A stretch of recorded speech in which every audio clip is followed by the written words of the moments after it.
नमस्कार दोस्तों, स्वागत है आपका हमारे YouTube चैनल पर। आज हम बात करेंगे एनटीपीसी कंपनीज के रिगार्डिंग जो लेटेस्ट न्यूज आई है आज उसके बारे में। पर वीडियो शुरू करने से पहले अगर आपने चैनल को अभी तक सब्सक्राइब नहीं किया है तो सबसे पहले चैनल को सब्सक्राइब कर दें, बेल आइकन पर क्लिक कर लें ताकि आप आगे भी इसी तरह की मार्केट में जो लेटेस्ट न्यूज आती है कंपनी की रिगार्डिंग उससे अपडेटेड रह सके। जो वीडियो है वो सिर्फ एजुकेशन पर्पस के लिए है, इसमें कोई भी रिकमेंडेशन नहीं दी जाती है। तो चलिए शुरू करते हैं आज की वीडियो। तो आज की जो खबर है वो ये है कि भारत की सबसे बड़ी बिजली उत्पादक कंपनी एनटीपीसी बड़ी मात्रा में परमाणु रिएक्टर खरीदना चाहती है। एनटीपीसी जो इंडिया का सबसे बड़ा पावर प्रोड्यूसर है वो न्यूक्लियर रिएक्टर के को एक साथ बल्क में खरीदना चाहता है। ये जो न्यूज है वो आज 24 सितंबर 2025 को सुबह 9:30 बजे के आसपास आई है। तो ये जो न्यूज कहती है कि एनटीपीसी का लक्ष्य 700 मेगावाट से लेकर लगभग 1730 मेगावाट तक के बड़े परमाणु रिएक्टर खरीदने का है, लेकिन अभी तक निविदा के आकार को अंतिम रूप नहीं दिया गया है। यानी कि एनटीपीसी का जो प्लान है वो सबसे बड़े न्यूक्लियर रिएक्टर खरीदने का है। अभी तक उनके जो उन्होंने टेंडर का जो एग्जैक्ट साइड है वो डिसाइड नहीं किया है।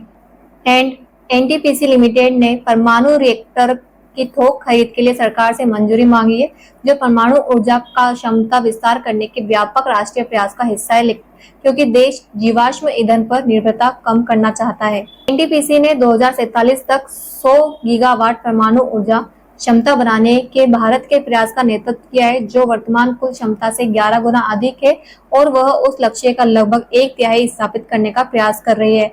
यानी कि एनटीपीसी इंडिया का 2047 तक 100 गीगावाट न्यूक्लियर पावर कैपेसिटी बनाने का मिशन लीड कर रहा है, जो आज की करंट कैपेसिटी से 11 गुना ज्यादा है। उसमें से लगभग 1/3 हिस्सा एनटीपीसी खुद इंस्टॉल करने की प्लानिंग कर रहा है।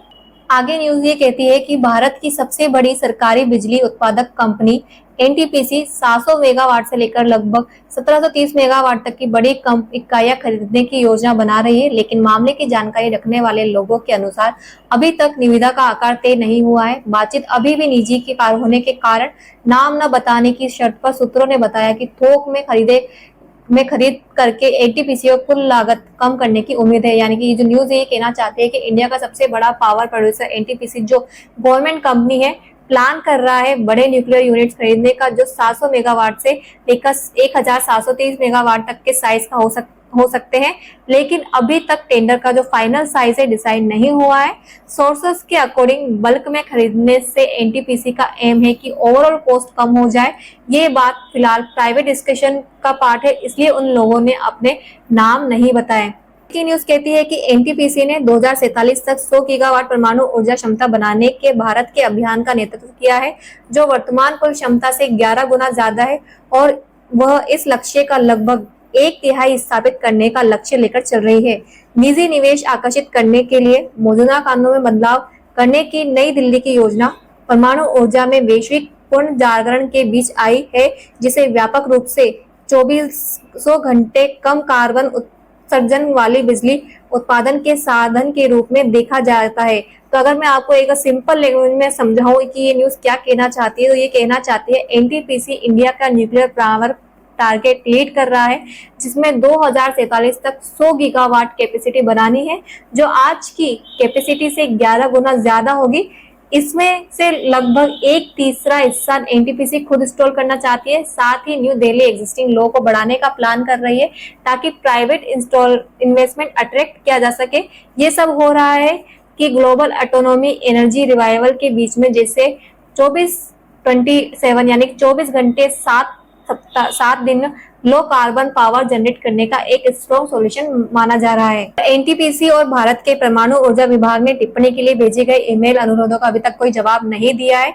दुनिया का तीसरा सबसे बड़ा CO2 उत्सर्जक भारत बिजली उत्पादन के लिए कोयले पर बहुत अधिक निर्भर है। 1969 में उसने अपने सबसे पुराने रिएक्टर के चालू होने के बाद से देश ने 8.8 गीगावाट परमाणु ऊर्जा स्थापित की है, और 2047 के लक्ष्य तक पहुंचने का मतलब होगा कि अगले 22 वर्ष में हर साल आधी क्षमता का निर्माण करना होगा। तो ये न्यूज सिंपली ये कहना चाहती है कि इंडिया जो दुनिया का 3rd लार्जेस्ट CO2 एमिटर है, पावर जनरेशन के लिए ज्यादा तार कोल पे डिपेंडेंट है। देश ने 1969 में अपना ओल्डेस्ट रिएक्टर चालू करने के बाद से अब तक 8.8 गीगावाट एटॉमिक पावर इंस्टॉल किया है। अगर 2047 का टारगेट अचीव करना है तो अगले 22 साल में हर साल की कैपेसिटी का आधा हिस्सा बिल्ड करना पड़ेगा।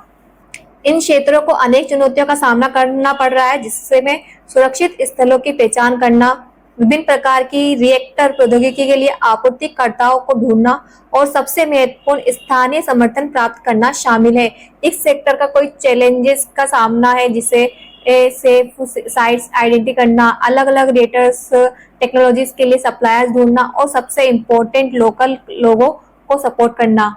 आगे की न्यूज ये कहती है कि एनटीपीसी के लिए परमाणु ऊर्जा परियोजना जीवाश्म ईंधन की खपत को कम करने के प्रयास का एक हिस्सा है, जो वर्तमान में इसकी बिजली उत्पादन क्षमता का 85% हिस्सा है। भारतीय परमाणु ऊर्जा निगम के साथ मिलकर इसके पहले परमाणु संयंत्र का निर्माण 2036 तक पूरा होने की उम्मीद है। तो ये न्यूज ये कहना चाहती है, अगर मैं आपको सिंपल वर्ड्स में इसका मतलब समझाऊं, कि एनटीपीसी के लिए न्यूक्लियर शिफ्ट का मेन पर्पस फॉसिल फ्यूल को यूज कम करना है, जो अभी उसकी टोटल पावर जनरेशन कैपेसिटी का 85% है। एनटीपीसी का पहले nuclear plant nuclear power corporation of India के साथ ज्वाइंट वेंचर में 2036 तक कंप्लीट होने की उम्मीद है। तो ओवरऑल जो ये न्यूज कहना चाहती है, अगर एक समरी के रूप में मैं आपको बताऊं, तो एनटीपीसी अब न्यूक्लियर एनर्जी पर फोकस कर रहा है ताकि अपनी फॉसिल फ्यूल डिपेंडेंसी कम करे और 2047 तक इंडिया के 100 गीगावाट न्यूक्लियर टारगेट में अपना सिग्निफिकेंट कंट्रीब्यूशन दे। इसके लिए वो बल्क में लार्ज रिएक्टर खरीदने की प्लानिंग कर रहा है और पहले न्यूक्लियर प्लांट 2036 तक कंप्लीट होगा।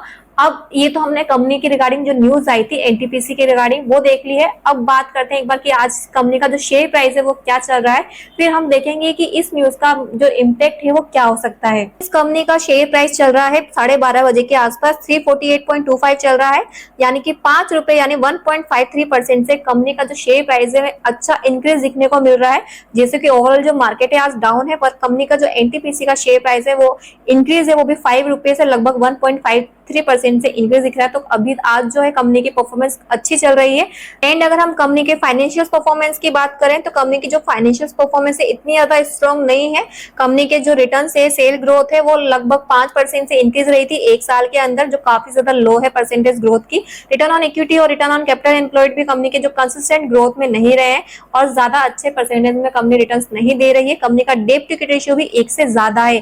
तो अब बात करते हैं कि जो ये ओवरऑल न्यूज है इससे मार्केट पर क्या इम्पैक्ट पड़ेगा। इस न्यूज से मार्केट पर ये इम्पैक्ट पड़ सकता है, ये जो स्टेप है इंडिया के लो कार्बन और सस्टेनेबिलिटी एनर्जी गोल्स को बूस्ट करेगा, इलेक्ट्रिसिटी सप्लाई को 24 घंटे 7 दिन रिलायबल बनाएगा और लॉन्ग टर्म में एनर्जी इंपोर्ट और कोल पर डिपेंडेंसी कम करेगा। साथ ही न्यूक्लियर सेक्टर में प्राइवेट इन्वेस्टमेंट और टेक्नोलॉजी ग्रोथ को भी अट्रैक्ट करेगा। तो आपको क्या लगता है, एनटीपीसी का न्यूक्लियर शिफ्ट इंडिया के लिए सही और सस्टेनेबल स्टेप है? अपना ओपिनियन आप कमेंट्स में जरूर बताएं, ताकि इससे लोगों को पता चले कि आप लोगों के क्या क्या ओपिनियन है।